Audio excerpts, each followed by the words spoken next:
Welcome back दोस्तों। तो आज हम तीसरा अंक इस पार्ट का ले रहे हैं, इसमें कि वैल्यूएशन ऑफ रियल एस्टेट है।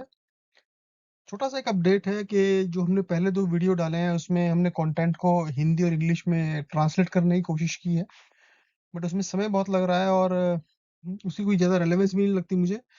कुछ यूजर से फीडबैक भी आया है और उसके बेसिस पे अब इसको थोड़ा स्पीड अप करने के लिए, बिकॉज व्यूअर्स कह रहे हैं कि आप फटाफट आप सर वीडियो डाल दीजिए हमारे, और हम लोग को थोड़ा जल्दी सारा कंटेंट चाहिए। तो सिंस पेपर की लैंग्वेज तो इंग्लिश में ही है और हमें समझने के लिए हिंदी में हम इस प्रेजेंटेशन को देना चाह रहे हैं, तो जो कंटेंट हम इंग्लिश में रखेंगे, लेकिन मैं उसको आपको इंग्लिश और हिंदी में दोनों में समझा दूंगा, सो दैट आपके लिए थोड़ा सा इजी रहे और मेरे लिए थोड़ा फास्ट हो जाए और मैं इसको थोड़ी स्पीड से इनको प्रेजेंटेशंस को सबमिट कर सकूं। अदरवाइज ट्रांसलेट करके डालने में बहुत समय लग रहा है मुझे। तो ज़्यादा समय खराब ना करते हुए आगे बढ़ते हैं। ये पूरा सिलेबस है जो कि 9 मार्क्स का है। ऑलरेडी हम कॉस्ट, प्राइस और वैल्यू जो पार्ट 1 में कवर कर चुके हैं। टाइप्स ऑफ वैल्यूएशन हमने पार्ट 1 एंड पार्ट 2 में कवर किया है।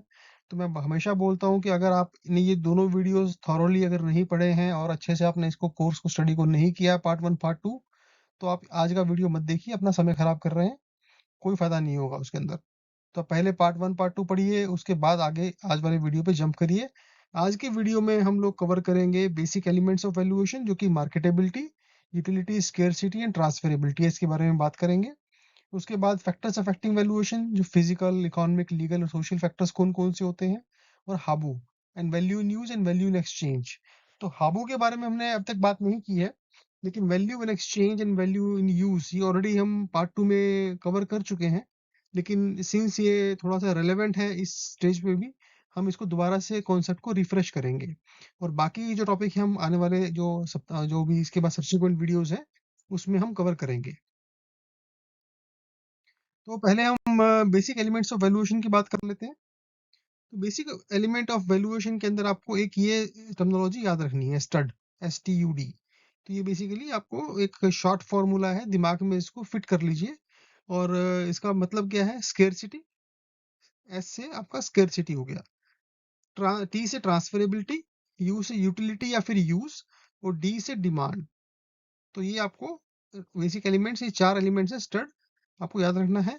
स्केर्सिटी से मतलब क्या है, how square is the property, इस प्रॉपर्टी में कितनी, उसमें कितनी स्केर्सिटी है, कितना उसमें जो लैंड है वो एक लिमिटेड मात्रा में ही है, उसको बड़ा इंक्रीज नहीं कर सकते हैं आप। तो ये जो बेसिकली प्रॉपर्टी है वो भी स्केर है, वो एक सीमित मात्रा में ही है। And how many similar properties are available in the market for sale. जैसे कि मान लीजिए अगर आप एक सोसाइटी में गए, वहां पर आपको मान लीजिए 100 गज के प्लॉट हैं, टोटल प्लॉट जो है वो 1000 प्लॉट्स हैं। उसमें मान लीजिए 100 गज के जो प्लॉट्स हैं वो मात्र 10 हैं। उसके बाद 200 गज के प्लॉट आपके पास 500 हैं, और 250 गज के प्लॉट आपके पास फिर 490 हैं। तो अब 100 गज के प्लॉट मात्र 10 ही हैं। तो आप समझ सकते हैं कि वो स्केयर है विद इन सोसाइटी। अगर देखें, अगर किसी को छोटे प्लॉट चाहिए तो सिर्फ मात्र 10 प्लॉट है, तो उसकी डिमांड थोड़ी सी ज्यादा रहेगी और वो प्रीमियम चार्ज करेंगे, बिकॉज उनके उनके नंबर ऑफ जो प्लॉट्स है वो सोसाइटी में कम है। तो that is scarce as compare to other 200 square feet या 300 स्क्वायर फीट जो प्लॉट है उनके मुकाबले। ट्रांसफरेबिलिटी, तो इसमें क्या प्रश्न पूछने हैं आपको बेसिक एलिमेंट्स के अंदर, कि क्या property basically, does the property has a marketable title which can be transferred. तो जो प्रॉपर्टी का वैल्यूएशन करने जा रहे हैं, क्या उस प्रॉपर्टी का टाइटल मार्केटेबल है जो ट्रांसफर हो सके एग्जिस्टिंग ओनर से नए ओनर के पास। अगर कोई ऐसी प्रॉपर्टी है जो कि ओनरशिप ट्रांसफर ही नहीं हो सकती, ट्रांसफरेबिलिटी नहीं है, मार्केटेबिलिटी नहीं है, तो वो किसी उसकी वैल्यूएशन क्या करेंगे, वो खत्म है फिर वो। Are there any lien on the property that won't clear easily. कोई इस तरह का लीन है उसके ऊपर, ठीक है, जिसका कि चार्ज हट नहीं सकता। फॉर एग्जाम्पल अगर किसी प्रॉपर्टी पे मॉर्गेज है, तो वो जब तक बैंक का लोन नहीं उतरेगा तब तक मॉर्गेज उतरेगी नहीं उसकी, तो आप ट्रांसफर कर ही नहीं सकते आप उसको। Can you get a loan on the property, मान लीजिए लैंडलॉक प्रॉपर्टी है तो उस पर कोई लोन देगा नहीं, राइट। तो या फिर और कोई इसमें अगर कोई प्रॉपर्टी में इशू है, जिसको कि प्रॉपर्टी ने जैसे कि बहुत सारी जगह लाल डोरा प्रॉपर्टी होती है या फिर ग्रीन बेल्ट की प्रॉपर्टी होती है, तो उस पे बहुत सारे बैंक्स लोन नहीं देंगे। तो अगर वो लोन नहीं देंगे तो फिर वो क्या, कैसे किसी काम की नहीं है प्रॉपर्टी वो। Then utility and use, what is the HABU. इसको यहाँ पर आप इतना समझ लीजिए कि हाईएस्ट एंड बेस्ट यूज, कि प्रॉपर्टी को आप बेस्ट यूटिलाइजेशन कैसे कर सकते हैं, इस हाबू कॉन्सेप्ट को हम डिटेल में आगे आज ही के सेशन में पढ़ेंगे, लेकिन अभी इतना समझिए इसको कि आप उसकी यूटिलिटी और यूज कितनी है, किस तरह का यूज कर सकते हैं और कितना उस पर एफ बना सकते हैं, कितना कंस्ट्रक्शन आप कर सकते हैं उसके अंदर। और चौथा पैरामीटर क्या है, एलिमेंट क्या है, डिमांड। तो basically who are the buyers and why do they want it. तो खरीदार कौन है और वो क्यों खरीदना चाह रहे हैं। तो बेसिकली ये चार फैक्टर्स आपको, एलिमेंट्स आपको देखने हैं किसी प्रॉपर्टी का वैल्यूएशन करने के रूप में। एग्जाम के एंगल से आपको थ्योरी क्वेश्चन इसमें से आ सकता है कि what are the four basic elements of valuation. तो आपको स्टडी याद रखना है। नॉर्मली इस तरह का क्वेश्चन ही इसके अंदर से आता है। तो बेसिकली अब इसमें आपको एक एज ए वैल्यूअर आपको ये जो चार एलिमेंट्स हैं वो कैसे आपको प्रैक्टिकली आपको देखने हैं बेसिकली वैल्यूएशन के एंगल से, क्योंकि हो सकता है कि ये केस स्टडी की फॉर्म के अंदर भी ये प्रैक्टिकल जब हम करें तो कहीं पर केस स्टडी के अंदर आपको इस तरह की चीजें दे दी जाए और आपको फिर ये जो कोई कॉन्सेप्ट है स्टड का वहां आपको एप्लीकेशन डालनी पड़े, right. Because straight forward case study नहीं आ रही है, कॉम्प्लिकेटेड आ रही है। तो एक ये फॉर्मूला जो बेसिकली जो कॉन्सेप्ट है इसकी एप्लीकेशन केस स्टडी के अंदर भी हो सकती है। तो आपने स्टड याद रखना है कि स्टड के अंदर किस तरह से आपको ये एलिमेंट्स इंटरेक्ट करते हैं और उसके बेस पे आपको किस तरह का ऑब्जर्वेशन आएगा रियल टाइम बेसिस में भी और केस स्टडी के एंगल से भी। तो पहली बात करते हैं, for example modern houses and offices building are very useful but over supplied leading to reduce market price. तो बेसिकली जब हम मार्केट अप्रोच करेंगे वहां पर ये भी काम आएगा, आपको ये भी याद रखिएगा। तो मार्केट अप्रोच ऑफ वैल्यूएशन करेंगे वहां पर भी ये चीजें आपको काम आएंगी। फॉर एग्जांपल मॉडर्न हाउसेज है, नए जो घर बन रहे हैं, नई टेक्नोलॉजी से घर बन रहे हैं और नई ऊंची ऊंची बिल्डिंगें बन रही हैं, तो वो यूजफुल तो बहुत है लेकिन हर एक बिल्डर बना रहा है उसको, तो सप्लाई बहुत ज्यादा है। अगर हम कुछ सिटीज की बात करें खासतौर पे जैसे कि नोएडा या कि कुछ कुछ एरियाज हैं जहाँ की दबा के मतलब खूब कंस्ट्रक्शन हो रही है, इनफेक्ट टीयर 2 टीयर 3 सिटीज के अंदर भी हो रही है। तो बहुत सारी सिटी जैसे जयपुर है, लखनऊ है, इन सिटीज में बहुत सारे बिल्डर्स मशरूम कर रहे हैं और वो दबा के मतलब बिल्डिंग्स बना रहे हैं और खूब सप्लाई हो रही है वहां पे। तो यूटिलिटी है बट सप्लाई ज्यादा होगी तो स्केर्सिटी कम है वहां पे आपको। तो स्केर्सिटी कम है तो इसका मतलब क्या होगा, जब सप्लाई ज्यादा है तो इसका मतलब प्राइसेस कम होंगे, तो मार्केट प्राइस उससे टेम्पररी उसमें कम रहेगा। Utility and scarcity can not create a market unless there is a demand and purchasing power to implement it।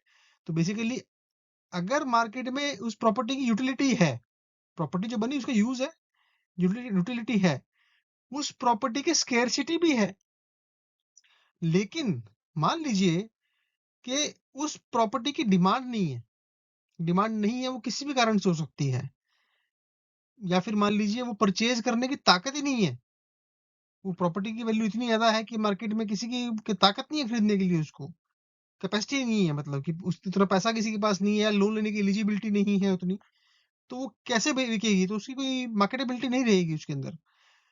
अगर मान लीजिए तीसरा ऑप्शन, तीसरा क्या है कि ट्रांसफरेबिलिटी तो है, there is no transferability and if there is no transferability the demand is ineffective. तो अगर बेसिकली प्रॉपर्टी में ट्रांसफरेबिलिटी, प्रॉपर्टी ट्रांसफर नहीं हो सकती है एग्जिस्टिंग ओनर से न्यू बायर के पास, सेलर से बायर के पास अगर प्रॉपर्टी का टाइटल ट्रांसफर नहीं हो सकता है और उसकी डिमांड भी है तो भी वो किसी काम की नहीं है। समझ रहे हैं आप। उसके बाद property high in demand but low in supply is likely to be expensive. तो बेसिकली ये चार एनालिसिस है। चौथे पॉइंट का मतलब क्या हो गया कि प्रॉपर्टी की डिमांड तो बहुत ज्यादा है लेकिन सप्लाई बहुत ज्यादा है, बहुत कम है, तो फिर उसके प्राइस बढ़ जाएगा। तो ये चार बेसिकली आपको ये एग्जांपल्स याद रखने हैं, दिमाग में फिट करिए।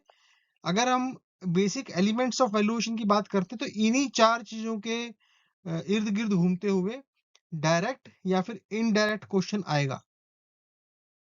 तो आप इसको बार बार इस स्लाइड को देखिए, इसको नोट कर लीजिए, दिमाग में बिल्कुल फिट कर लीजिए। अब आगे बात करते हैं फैक्टर्स अफेक्टिंग वैल्यूएशन। तो बेसिकली चार जो major broad categories of factors हैं वो कौन से हैं, तो मतलब जो भी फैक्टर्स हैं उनको हम चार ब्रॉड कैटेगरीज में डिवाइड करते हैं एज ए वैल्यूएशन के एंगल से। पहला social factor, legal factor, economic factor, physical technical factor. इसमें से एग्जाम में क्वेश्चन किस तरह का आएगा, एग्जामिनर आपको कुछ कुछ कहानी सुना देगा पहले, ये सब ये ऐसा हुआ वैसा हुआ, डायरेक्ट भी स्ट्रेट फॉरवर्ड कहानी भी हो सकती है, थोड़ी सी घुमा के भी हो सकती है। अब उसके बाद पूछेगा कि ये जो फैक्टर है वो कौन सी बकेट में फॉल कर रहा है, वो सोशल फैक्टर है, लीगल फैक्टर है, इकोनॉमिक फैक्टर है, टेक्निकल फैक्टर है। एक तो इस तरह का क्वेश्चन आता है आपका इसके अंदर, करेक्ट। या फिर और कोई केस स्टडी दे देगा कि अब बेसिकली ये प्रॉपर्टी में ऐसा हो रहा है, उसका वैल्यूएशन ऊपर हो रहा है, नीचे हो रहा है, तो अब कौन कौन से फैक्टर इसको अफेक्ट कर सकते हैं। तो मल्टीपल फैक्टर भी हो सकते हैं। तो आगे हम देखते हैं कि किस बकेट में कौन कौन से फैक्टर फॉल करते हैं। आपको उनको समझ के उनको बेसिकली दिमाग में फिट करना पड़ेगा कि ये अगर फैक्टर है तो ये सोशल फैक्टर के अंदर ये मोटे मोटे 10-12 फैक्टर ये वाले होते हैं, लीगल में ये वाले फैक्टर्स होते हैं, इस तरह के फैक्टर लीगल में आते हैं। तो आपको ये याद रखना पड़ेगा। पहले बात करते हैं सोशल फैक्टर्स की। तो इसमें क्या होगा, सोशल से आप नाम से याद रखिए situation and location of the property, society, ऐसे याद रखिए इसको आप। लोकेलिटी ऑफ द प्रॉपर्टी, अगर कोई रिलेटेड फैक्टर है तो दैट इज सोशल फैक्टर। जैसे कि आपका poor class, middle class, posh class, जैसे होता है कि भाई किस तरह का, जैसे साउथ दिल्ली है, it is posh class, right. Known है, मतलब कि साउथ दिल्ली है तो पॉश क्लास एरिया है वो। Living standard of the resident of the locality, के वहाँ पे जो अड़ोसी पड़ोसी हैं, वहाँ पे जो ओवरऑल लोग रहते हैं, वो किस तरह का, उनका रहन सहन कैसा है, उनका दिनचर्या कैसी है, वो सड़क पे कचरा तो नहीं फेंकते, गंदगी तो नहीं करते। सिविक कम्युनिटीज क्या है वहाँ पे, that is also social factor, और वो वैल्यूएशन को इम्पैक्ट करता है। तो सिविक एमिनिटीज के अंदर क्या आएगा कि आपकी जो दुकानें कितनी दूर हैं, mall, market, school, cinema, hospital, railway station वगैरह, या बस स्टैंड, गार्डन वगैरह, जो भी सोशल सोशल जो इंफ्रास्ट्रक्चर है, वो कितना वॉकिंग डिस्टेंस पे है, या कितना दूर जाना पड़ेगा आपको। जितना नजदीक होगा उतना जो नॉर्मली ज्यादा अच्छा होता है, नॉर्मली। बट ऐसा नहीं है कि हमेशा ही अच्छा होता है, कभी कभी वो नेगेटिव भी हो जाता है। Population density, basically density in area, population growth, congestion. तो इसके अंदर आपकी डेंसिटी भी है कि एग्जिस्टिंग डेंसिटी क्या है, पॉपुलेशन की जो ग्रोथ रेट है, इट इज ऑल्सो इम्पोर्टेंट कि किस स्पीड से ग्रो कर रहा है। अगर वो बहुत तेजी से ग्रो कर रहा है तो डिमांड बढ़ेगी वहां पे। अगर वो ग्रोथ नेगेटिव है, मान लीजिए प्रॉपर्टी जो पब्लिक है, इंडिया में पॉपुलेशन बढ़ती है, कुछ कंट्रीज में पॉपुलेशन गिर रही है, तो अगर गिर रही है, लोग मर रहे हैं ज्यादा और पैदा कम हो रहे हैं, तो फिर पॉपुलेशन गिरेगी उस कंट्री की, तो वहां पर डिमांड कम हो जाएगी। कंजेशन, कि कितना ट्रैफिक कंजेशन है आपका पॉपुलेशन में। तो जैसे द्वारका का एग्जांपल ले सकते हैं, दिल्ली में आप, तो वहाँ बहुत मॉर्निंग कंजेशन रहता है, तो एक वो भी फैक्टर है जो कि आपका सोशल फैक्टर के अंदर फॉल करता है। प्रेस्टीज एस्पेक्ट, कुछ बिल्डिंगें जो होती हैं वो प्रेस्टिजियस, मतलब कि आपकी रिस्पेक्ट के एंगल से, मतलब सोशल किस्म से, कि प्रेस्टिजियस बिल्डिंग है, प्रोमिनेंट बिल्डिंग है, प्रोमिनेंट लोकेशन है। जैसे 7 रेस कोर्स हो गया दिल्ली के अंदर, ठीक है, इसे, तो अगर वहां पर किसी का घर है तो एक वो एड्रेस ही मतलब उसकी बड़ी चीज है। जीके ऐसे दिल्ली के अंदर हो गया आपका। तो नेबरहुड ऑफ फिल्म स्टार, जैसे अमिताभ बच्चन के घर का जो बाजू में बंगला है, उसकी कीमत ज्यादा ज्यादा होगी, कि सब अमिताभ बच्चन का है, वो जुहू बीच के पास है, या जो बॉम्बे में जो मेन स्ट्रीट्स हैं जहाँ पर फिल्म स्टार्स रहते हैं, तो अगर उस स्ट्रीट पे कोई प्रॉपर्टी अवेलेबल है जो इसमें चाहे फिल्म स्टार ना भी रहता हो, लेकिन क्योंकि उस पूरी सोसाइटी के अंदर फिल्म स्टार रहते हैं या पड़ोसी फिल्म स्टार है आपका, तो ऑब्वियसली आपका अंबानी के बाजू वाला जो घर होगा वो महंगा होगा, बिकॉज ऑफ अंबानी हाउस। उसके बाद रेशियल हैबिटेशन, तो कुछ इससे कॉलोनियाँ होती है, कुछ हिंदू कॉलोनी है, कोई मुस्लिम कॉलोनी है, कोई पारसी, मतलब बेसिकली एक स्पेसिफिक कास्ट, क्रीड या कम्युनिटी की कंसंट्रेशन हो जाती है किसी सोसाइटी के अंदर, किसी पर्टिकुलर पॉकेट के अंदर। तो फिर जो उस कम्युनिटी के लोग हैं वो प्रेफर करते हैं वहां पे आना। तो अगर वो उस कम्युनिटी का आदमी आएगा तो फिर वो बोलेगा मुझे यहीं पे घर खरीदना है, तो वो थोड़ा प्रीमियम भी देगा। लेकिन दूसरी कम्युनिटी का अगर आदमी को बोले घर लेने के लिए, शायद वो थोड़ा सा हिच करेगा वहां पे, तो वो शायद थोड़ा उतना प्रीमियम ना दे, वो कम रेट देगा। तो इट डिपेंड्स। फिर पर्सनल फैक्टर हो गए जो कि हमने पिछली पार्ट 2 के अंदर बात किया है, सेंटिमेंटल कंसिडरेशन, वास्तु, फेंगशुई। तो अगर इस तरह कुछ किसी के दिमाग में है कि साहब वास्तु मुझे, जैसे कि साउथ फेसिंग का घर नॉर्थ में थोड़ा सा सस्ता दिखता है, मतलब डिमांड कम है, ठीक है, लेकिन आई थिंक साउथ में साउथ फेसिंग का थोड़ा डिमांड ज्यादा है। तो इट डिपेंड्स, बेसिकली वो एक पर्सनल फैक्टर हो जाते हैं, फेंगशुई का भी है, वास्तु का भी है, सेंटिमेंटल कंसिडरेशन है कि मेरा इस घर में जन्म हुआ था, या फिर इस सिटी में जन्म हुआ था, या इस कॉलोनी में जन्म हुआ था, या मैं खेला था इस कॉलोनी के अंदर, मुझे घर खरीदना है, कुछ भी हो सकता है। उसके बाद फिर स्टिग्मा फैक्टर्स, ये हम इसके बारे में हम एनवायरमेंटल वाले जो चैप्टर है उसके अंदर दोबारा से बात करेंगे। वहां पर ये फैक्टर आपको वैल्यूएशन के अंदर जो केस स्टडीज हैं वहां पर भी ये आपको दिखेगा दोबारा से, इसलिए इंपॉर्टेंट फैक्टर है स्टिग्मा फैक्टर। जैसे कि घर के अंदर भूत है, किसी घर में 2-4 लोगों की डेथ हो गई, या कोई हवा फैला दे, रूमर्स फैलाया था कि साहब ये ज़मीन पे जो घर बना है, यहाँ पे तो कब्रिस्तान था जी पहले, 100 साल पहले, और यहाँ पे तो कुछ नेगेटिव एनर्जी है, ठीक है? कोई सुनामी आई थी जी पहले यहाँ पे, भूकंप आया था जी यहाँ पे, तो मतलब कुछ भी ऐसा बात जो कि आदमी बोल दे और जो कि फिर मार्केट में हवा फैल जाए, थोड़ा-सा उसका उसमें इमेज खराब हो जाए, तो दैट इज़ स्टिग्मा फैक्टर। तो अगर इस तरह कोई स्टिग्मा किसी प्रॉपर्टी पे लगा है, एज़ ए वैल्यूअर हमने देखा है कि साहब उस घर में 3 मौत हो गई, तो कोई खरीदेगा नहीं इस प्रॉपर्टी को। मैंने खुद वैल्यूएशन किया प्रॉपर्टी का, एक उसके अंदर आपका ये था कि साहब इसमें तो पिछले 2 साल में 3 आदमी की मौत हो गई। तो 25 लाख की प्रॉपर्टी कोई 12 लाख में खरीदने को तैयार नहीं था, 10 लाख में खरीदने को तैयार नहीं था। तो उसके लिए बायर है ही नहीं मार्केट में, लोग डरते हैं खरीदने में, अरे इसमें तो मौत है, इसमें तो किसी की डेथ हो गई। तो खरीदने में घबरा रहे थे लोग उसको खरीदने के, दैट इज़ स्टिग्मा फैक्टर। तो आपने याद रखना है कि ये जिनमें से कोई भी फैक्टर अगर आता है तो वो सोशल फैक्टर की कैटेगरी में आएगा। अगर मान लीजिए एग्जांपल दे रहा है कि साहब इस घर में एक हवा फैला दी कि साहब हॉन्टेड हाउस है और उस कारण से घर नहीं बिक रहा है, तो कौन सा फैक्टर है? आपको दिमाग से डालना है कि ओके सोशल फैक्टर में ये बकेट आंसर आएगा इसका। नेक्स्ट है लीगल फैक्टर्स। तो इसमें मोटे-मोटे लीगल फैक्टर क्या है? लीगल, कानूनी। तो जहाँ पर आपका लेजिस्लेशन, कोई सोशल लेजिस्लेशन जैसे कि रेंट कंट्रोल एक्ट, अगर कोई प्रॉपर्टी के वैल्यूएशन पे इम्पैक्ट आ रहा है just because of rent control act, किराएदार खाली नहीं कर रहा है उसको, रेंट कंट्रोल एक्ट की वजह से, तो वो लीगल फैक्टर की वजह से उस पे वैल्यूएशन पे इम्पैक्ट आएगा। लैंड रिफॉर्म रजिस्ट्रेशन एक्ट, जैसे कि आपका अर्बन लैंड एक्ट हो गया, ceiling and regulation act, ecological restriction like coastal regulation, जो कि ये बीच के पास की प्रॉपर्टियां होती हैं, वहां पर ये कोस्टल रेगुलेशन भी लगते हैं। ट्रांसफर ऑफ प्रॉपर्टी एक्ट, जैसे कि लीज प्रोविजन हो गए, land acquisition act, local bylaws, इन सब उसके बाद इफेक्ट ऑफ पेंडिंग लेजिस्लेशन, कोई अगर ऐसा कोई कानून है जो कि पेंडिंग है या अंडर प्रोसेस है, जैसे वक्फ बोर्ड का हो गया। इफेक्ट ऑफ एनकम्बरेंसेस, किसी प्रॉपर्टी में मॉर्गेज है, फॉर एग्जांपल ईजमेंट है, लीज है, टेनेंसी है, तो ये सारे फैक्टर्स भी आपके प्रॉपर्टी के वैल्यूएशन को इम्पैक्ट करेंगे। अभी आप थोड़ा सा कंफ्यूज हो रहे होंगे बिकॉज ये बहुत सारे जो हम एक्ट्स की बात कर रहे हैं, ये सारे के सारे एक्ट्स हम इंक्लूडिंग ईजमेंट, लीज के बारे में थोड़ा सा बात करेंगे नेक्स्ट सेशन के अंदर, बट हम डिटेल में जो इसके बारे में पूरा इन डेप्थ बात करने वाले हैं, जो हमारे रियल एस्टेट लॉज का चैप्टर है, वहां पर हम इन सारे एक्ट्स के बारे में कौन, क्योंकि एक्ट्स बहुत बड़े-बड़े हैं, लेकिन हम एग्जाम के पर्सपेक्टिव से हमें क्या याद रखना है, और केस स्टडीज भी आती हैं इसके अंदर से, स्पेशली लैंड एक्विजिशन एक्ट के अंदर से केस स्टडी आने की काफी अच्छी संभावना रहती है। और property transfer of property act is very very important, इसमें से क्वेश्चन आने ही आने हैं। तो आपको ये, हम इसमें बहुत सारे एक्ट्स हैं जो जो इसमें कीवर्ड्स हैं, वो हम रियल एस्टेट लॉ वाला जो चैप्टर है वहां पर हम कीवर्ड्स भी बताएंगे आपको, और इम्पोर्टेंट टॉपिक्स क्या है वो बताएंगे। पूरा एक्ट आपको पढ़ने और याद करने की कोई जरूरत नहीं है, जो इंपॉर्टेंट पॉइंट्स हैं वो आप दिमाग में फिट कर लीजिए, उतने से आपको बिल्कुल आप सही सटीक आंसर दे पाएंगे, और आपका आंसर ही सही तरीके से आएगा। ईजमेंट की हम बात करें, हम इसकी ग्राफिकल प्रेजेंटेशन बना के आपको विद पिक्चर दिखाएंगे आगे कि वो कैसे कौन कौन टाइप के ईजमेंट होते हैं, क्योंकि जब हम किसी चीज को देखते हैं तो हमारे दिमाग में जल्दी फिट बैठता है वो, राइट। तो आपको पूरा का पूरा इन डेप्थ कोई इस पे रिसर्च या लॉयर नहीं बनना है, पेपर पास करने के लिए बिल्कुल बताएंगे, और इसमें से आपका एक भी नंबर नहीं कट सकता, ये मेरी गारंटी है आपको, क्योंकि अगर आपने जो हम बुलेट्स पॉइंट बताएंगे अगर आपने वो कवर कर लिए, आपके पूरे पूरे 100% नंबर थ्योरी में आएंगे, और इसमें इसमें आपने स्कोर करना ही है अगर पेपर पास करना है। तीसरा economic factor, demand supply of the market. Macro economic factor ऐसे इन्फ्लेशन डिफ्लेशन हो गया, बूम रिसेशन हो गया, प्रॉपर्टी का ऊपर नीचे है। गवर्नमेंट पॉलिसीज हो गई, ऐसे इंटरेस्ट रेट अभी बहुत हाई है, तो हो सकता है फ्यूचर में कम हो जाए। अभी हम सितंबर 24 में बैठे हैं तो इंटरेस्ट रेट टाइमिंग हाई है, बट कभी कम भी होते हैं, तो अगर इंटरेस्ट रेट कम हो जाएंगे तो प्रॉपर्टी वगैरह रेट बढ़ जाते हैं नॉर्मली, क्योंकि लोगों को लोन लेने की क्षमता बढ़ जाती है, और वो प्रॉपर्टी एफडी पैसे जो एफडी से निकाल के प्रॉपर्टियां खरीदते हैं। बट रेट ऑफ इंटरेस्ट जब बढ़ते हैं तो लोग कम खरीदते हैं, है ना? तो हालांकि और भी फैक्टर, ऐसा नहीं खाली इंटरेस्ट रेट का ही इम्पैक्ट है, लेकिन मैं आपको खाली इंटरेस्ट रेट का इम्पैक्ट बता रहा हूँ कि इंडिविजुअली इस फैक्टर का इम्पैक्ट प्रॉपर्टी पे क्या आता है।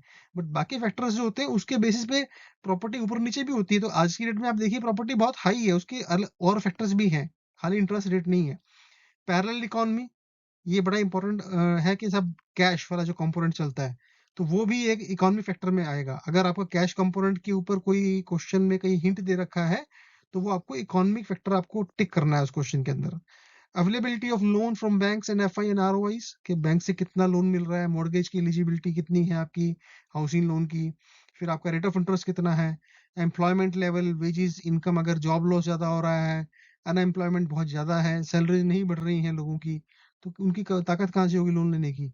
उनकी ना लोन देने की कैपेसिटी होगी, ना उनके जो सैंक्शंस हैं वो होंगे, ना हाउसिंग लोन सैंक्शन होंगे, ना उनकी एलिजिबिलिटीज बनेंगी।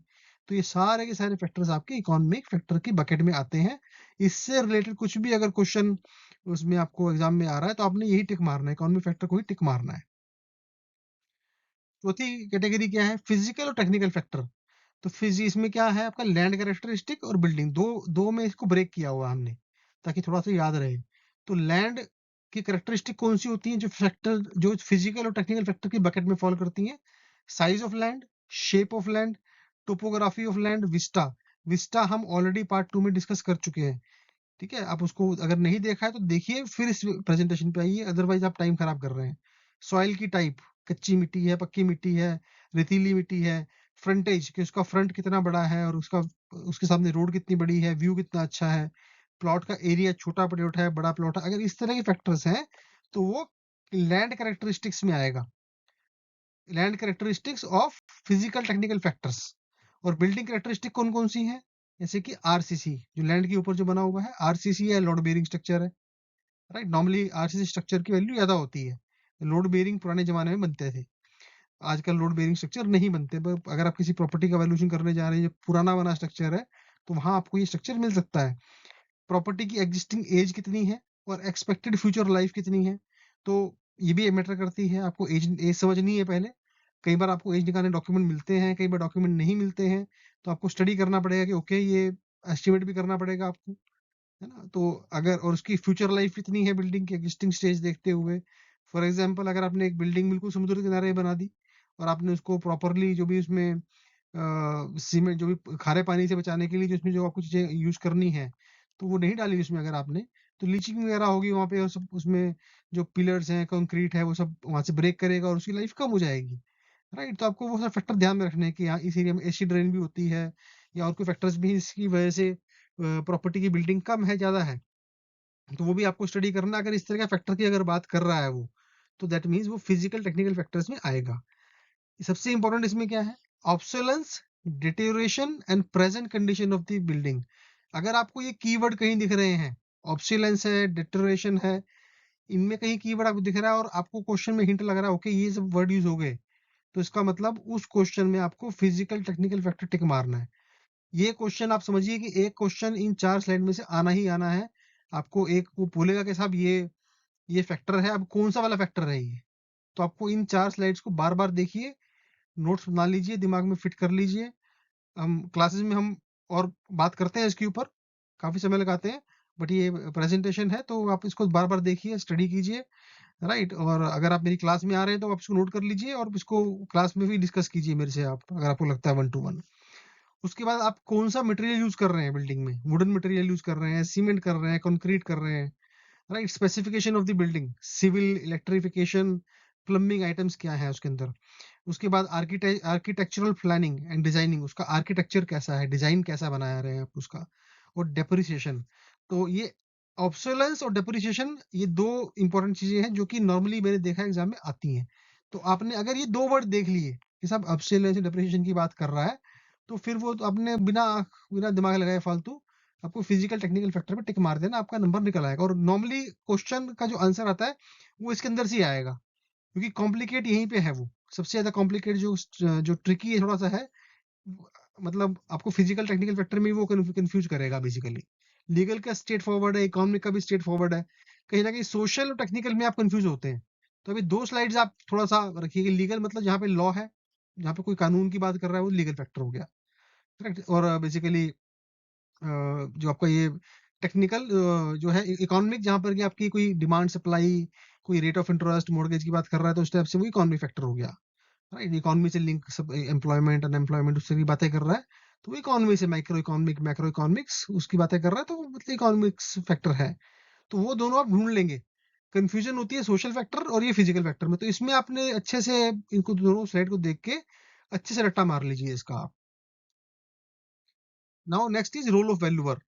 तो बेसिकली रोल ऑफ वैल्यूअर क्या है कि आपको ये जो चार फैक्टर्स की हम बात करी है, इन चार फैक्टर्स को आपको बेसिकली प्रॉपर्टी वैल्यूएशन के अंदर आपको estimated value of the property for a given purpose, आपको वैल्यू प्रॉपर्टी की वैल्यू निकालनी है किसी गिवन पर्पस के लिए। ये आपका रोल है कि आपको इन चारों फैक्टर को समझ के इसको अप्लाई करना है प्रॉपर्टी वैल्यूएशन में, और इनका इम्पैक्ट हम टू सम एक्सटेंट जो मार्केट अप्रोच ऑफ वैल्यूएशन है वहां पर हम इन फैक्टर्स के लिए वेट असाइन करते हैं। तो आपको वहां पर भी ये इन फैक्टर्स की एप्लीकेशन दिखेगी टू सम एक्सटेंट। अब हम बात करते हैं हाबू। ये बड़ा इंपॉर्टेंट क्वेश्चन है। इस पे आपको एक नंबर का थ्योरी क्वेश्चन भी आ सकता है। इसके अंदर से आपको एक नंबर का एग्जाम्पल या फिर कभी कभी 2 नंबर का एग्जाम्पल भी आ जाता है, राइट। तो आप इसको कॉन्सेप्ट को समझिए और इसको एप्लीकेशन बेस के लिए जो हम केस स्टडीज करेंगे, ये कॉन्सेप्ट मल्टीपल केस स्टडीज के अंदर घुमा फिरा के एग्जाम में डाल सकता है, just to increase toughness level of the case study. तो इसको समझना बड़ा ही इंपॉर्टेंट है। हाबू, जिसको कि हम हाईएस्ट एंड बेस्ट यूज भी कहते हैं और HBU भी कहते हैं, तो आपने कंफ्यूज नहीं होना है। एग्जामिनर हाबू बोले, HBU बोले या फिर हाईएस्ट एंड बेस्ट यूज बोले, तीनों का मतलब एक ही है। तो क्या हम इसका मतलब है the market value of a property will reflect it's highest and best use which may be for existing usage और ऑल्टरनेट यूसेज। तो बेसिकली जो मार्केट वैल्यू है वो प्रॉपर्टी का, मान लीजिए एक प्रॉपर्टी का 4 मंजिल बनाना अलाउड है, तो ये आबू क्या बोलता है कि आपको 4 मंजिल की प्रॉपर्टी की वैल्यूएशन, बेसिकली 4 मंजिल बन सकता है उसको एज्यूम करते हुए उसका वैल्यूएशन करना है, चाहे वो बना एक ही मंजिल हुआ है। This is determined by the use that market participant would have in mind for the property when coating price of the property. मान लीजिए आपने एक प्रॉपर्टी पे खाली ग्राउंड फ्लोर बना रखा है, मिस्टर राम है, उनके पास एक प्लॉट है जो कि जिसके ऊपर उन्होंने एक फ्लोर बना रखा है। मिस्टर श्याम का प्लॉट बाजू में है, उन्होंने भी एक फ्लोर बना रखा है, दोनों प्लॉट का साइज सेम है। लेकिन जो मिस्टर राम है, मान लीजिए दोनों का दो एडजॉइनिंग है लेकिन बिल्कुल वो बाउंड्री पे है, तो एक राम का कॉलोनी मान लीजिए एक्स कॉलोनी में है और श्याम का वाई कॉलोनी में है प्रॉपर्टी का, राइट। तो अगर मिस्टर राम की जो प्रॉपर्टी है वो एक्स कॉलोनी में है और as per guidelines of that X colony आपको मान लीजिए 4 फ्लोर अलाउड है वहां पे विद FAR ऑफ 3, और जो मिस्टर श्याम है उनकी वाई कॉलोनी में प्रॉपर्टी है, वहां पर सिर्फ 2 ही फ्लोर अलाउड है, चाहे वो सिटी अलग है या बाउंड्री वट एवर जो भी है। एग्जाम्पल के लिए समझने के लिए इतना वेग से एग्जाम्पल ले रहे हैं, तो वहां पर 2 ही मंजिल अलाउड है और FAR 2 का अलाउड है। तो प्लॉट का साइज सेम है, दोनों में एक फ्लोर बना हुआ है, लेकिन future highest and best use of Ram is high. तो राम का अगर मैं प्रॉपर्टी खरीदूंगा तो उसमें 4 मंजिल बना सकता हूँ ना भाई, तो 3 का FAR बन सकता है उसके अंदर, तो मैं उसमें ज्यादा पैसे देने को तैयार हूँ। लेकिन अगर श्याम बोले नहीं नहीं आपने तो वो प्रॉपर्टी, राम की प्रॉपर्टी 1 करोड़ की खरीद ली, तो श्याम की प्रॉपर्टी को 1 करोड़ कोई नहीं देगा, बिकॉज उसमें तो खाली 2 ही मंजिल अलाउड है, FAR 2 का अलाउड है, तो उसकी हाबू कम है, राइट। तो उसमें हाईएस्ट एंड बेस्ट यूज शाम का कम है, उसकी वैल्यूएशन कम आएगी। तो अब इसका मतलब क्या है कि market value is always calculated using HABU of the property. ये आपको समझना है। अब इसके बाद एक और छोटी सी टर्मिनोलॉजी है जो थोड़ा सा कंफ्यूज करती है, which is what is the difference between real estate and real property. ये टर्मिनोलॉजी है, आपको दिमाग में फिट करनी है। इसमें भी आपको जो टफनेस लेवल है केस स्टडीज का वहां पे इंक्रीज करता है एग्जामिनर, और रियल एस्टेट और रियल प्रॉपर्टी का वर्ड डालेगा और कंफ्यूज करेगा। तो आपने क्लियर रखना है कि आपने ध्यान रखना है कि ये रियल एस्टेट की बात कर रहा है या रियल प्रॉपर्टी की बात कर रहा है। तो रियल एस्टेट का मतलब क्या है, it is the physical land and improvement on the land, मतलब कि लैंड जमीन कितनी है, भूमि कितनी है, और उसके ऊपर क्या बना हुआ है, that is improvement on the land, and this is tangible and can be touched. तो बेसिकली अब ये भौतिक है और इसको टच कर सकते, फील कर सकते हैं आप, जैसे बिल्डिंग है, आप जमीन है टच कर सकते हैं ना उसको आप, दैट इज रियल एस्टेट। तो टेंजिबल भी है और 4 फैक्टर होते हैं इसमें, लैंड और उसके ऊपर का जो बना हुआ हिस्सा है वो, और टेंजिबल होना चाहिए और टचेबल होना चाहिए, उसको आप टच कर सके, फील कर सके टच के। और रियल प्रॉपर्टी क्या है, it include legal rights and interest attach with the real estate. तो रियल प्रॉपर्टी में आपका बेसिकली ये नॉन इनटेंजेबल है, नॉन फिजिकल कॉन्सेप्ट। एग्जाम्पल के रूप में समझते हैं, लेसर लेसी का इंटरेस्ट, मॉर्गेजर मॉर्गेजी का इंटरेस्ट, लैंडलॉर्ड के राइट, टेनेंट के राइट, ईजमेंट राइट। ठीक है, तो मतलब क्या हो गया कि साहब इस प्रॉपर्टी, मान लीजिए एक प्रॉपर्टी आपकी बाजू में है, मेरी प्रॉपर्टी बाजू में है, तो आप, अगर आपकी प्रॉपर्टी में जो है हम दोनों का कॉमन वॉल है फॉर एग्जाम्पल, तो आप मेरे साइड में विंडो नहीं खोल सकते अपनी आप। अगर आप विंडो खोलेंगे तो मेरे मेरे प्लॉट में विंडो खुलेगी, तो वो मेरा राइट्स है। ऐसे ही आपका राइट्स है कि आपकी तरफ विंडो नहीं खोल सकता, या मैं आपके प्लॉट में पानी नहीं गिर सकता। अगर मैं छत की ढलान बना रहा हूँ, तो मैं ढलान इस तरह से नहीं बना सकता कि पानी आपके आपके छत में गिरे, आपके घर में गिरे। वो आपका राइट है, ऐसे ही मेरा भी राइट्स है। आप इतना बिल्डिंग को नहीं बना सकते कि मेरे घर में हवा आनी बंद हो जाए। तो ये बेसिकली ईजमेंट राइट्स की बात होती है, हम बात करेंगे। तो बेसिकली रियल एस्टेट क्या है? टेंजेबल, जिसको आप, भौतिक चीज है जिसको समझ सकते हैं, देख सकते हैं, टच कर सकते हैं। सॉरी। रियल प्रॉपर्टी में आपके राइट्स आ गए। तो जो प्रॉपर्टी है उसके ऊपर इंटरेस्ट क्या है, राइट्स क्या है, इसके बारे में डिटेल में हम आगे और बात करेंगे। अभी इतना समझिए, intangible, non physical concept is real property and physical thing is real estate. तो हम दोबारा से एक बार टच करते हैं value in use and value in exchange. तो वैल्यू इन यूज हम पार्ट 2 में कर चुके हैं, लेकिन दोबारा से इस कॉन्सेप्ट को रीस्ट्रेंथन करने के लिए बहुत इंपॉर्टेंट कॉन्सेप्ट है। वैल्यू इन यूज क्या है? It is the worth of property to a specified user और ए सेट ऑफ यूजर। कि जो प्रॉपर्टी की कीमत है वो एक स्पेसिफिक यूजर या फिर सेट ऑफ यूजर्स के लिए क्या है। And the value in use is related to a specific user need. It is often refer to subjective value. Value in use and subjective value both are same thing, दोनों एक ही चीज है, confuse नहीं करना आपने। ऐसे वैल्यू इन एक्सचेंज क्या है? कि it is the price that would tend to prevail in an free open comparative market on the basis of equilibrium between demand and supply. तो ये वो प्राइस है जो कि मार्केट में अपने आप एस्टेब्लिश होगा, जो कि मार्केट फ्री होनी चाहिए, ओपन होनी चाहिए और कंपैरेटिव होनी चाहिए। बेसिकली आपस में एवरीबडी, मतलब बायर सेलर सारे मिल रहे हैं, सबको सारा ज्ञान है, fair market value kind of thing, right. तो डिमांड सप्लाई है और आपस में डिमांड सप्लाई के बेस पे इक्विलिब्रियम बनता है मार्केट में, और उसके बेस पे एक प्राइस निकल के आता है which is called value in exchange. तो कोई इसमें यूजर का एंगल नहीं है। And price is determined by on the spot interaction of demand and supply. तो बेसिकली डिमांड सप्लाई आपस में इंटरेक्ट करते हैं, आपस में ऊपर नीचे होता रहेगा और प्राइस ऊपर नीचे होता रहेगा। तो एग्जांपल्स क्या है इसका, जो हम पहले भी डिस्कस कर चुके हैं, जैसे bridges, road, flyover, other infrastructure assets are generally not exchanged. जैसे कि जो इंफ्रास्ट्रक्चर प्रोजेक्ट है, रोड, रोड कौन खरीदेगा? आपको बोलेगा रोड खरीद लो, तो मैं तो रोड नहीं खरीदूंगा, आप भी रोड खरीदेंगे। लेकिन कोई बिल्डर है, कोई कंपनी है, वो खरीदेगी उसको। They have value in use. तो डैम है, आपको मैं बोलूँ डैम खरीद लीजिए, आप डैम थोड़ा ना खरीदेंगे। आप बोले घर खरीदना है मुझे, डैम क्या करूंगा खरीद के मैं। लेकिन कोई बड़ी कंपनी है जो पावर जनरेशन है, वो निकाल, वो लेगी डैम को। लेकिन फिर वो ये देखेगी कि इस डैम से मैं कितनी बिजली पैदा कर सकता हूँ, इस उसके हिसाब से उसका वैल्यूएशन होगा। या फिर इस, अगर सड़क खरीद रहा हूँ मैं, तो यहाँ पर टोल कलेक्शन कितना होगा, कितना ट्रैफिक है, उसका सर्वे होगा, उसके बेसिस पे जो उसका है डिस्काउंटिंग वैल्यू करके वहां से उसकी वैल्यू निकलेगी कि ओके, हम 20 साल के लिए इस सड़क को खरीद रहे हैं, तो 20 साल में इतना हमारा रेवेन्यू आएगा, उसके बेस पे हम इतना कोटेशन इसको लगा सकते हैं, और इतना प्राइस हम देंगे और इतना प्राइस हमें मिलेगा। तो उसका हमारा बीच का मुनाफा है, उसकी वैल्यू इन यूज वहां पर होगा, वहां पर वैल्यू इन एक्सचेंज नहीं हो सकता। तो आज के सेशन में इतना ही। थैंक यू वेरी मच एक बार फिर से आपको सेशन देखने के लिए। पार्ट 3 हमने खत्म कर दिया है। अब इसके बाद हम पार्ट 4 में मिलेंगे अगले टॉपिक के साथ, इसी चैप्टर पे।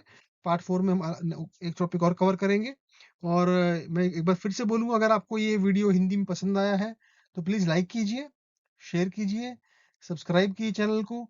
और अगर आप तक आपने चैनल को मेंबरशिप ज्वाइन नहीं करी है, तो प्लीज़ अब ज्वाइन कीजिए। इंग्लिश में ऑलरेडी सारा कंटेंट आ चुका है, हिंदी में भी हम धीरे-धीरे इस कंटेंट को क्रिएट कर रहे हैं, ताकि हमारे जो हिंदी भाषी यूजर्स हैं, व्यूवर्स हैं, उनको भी सहायता मिले अपने समझने के लिए कॉन्सेप्ट को।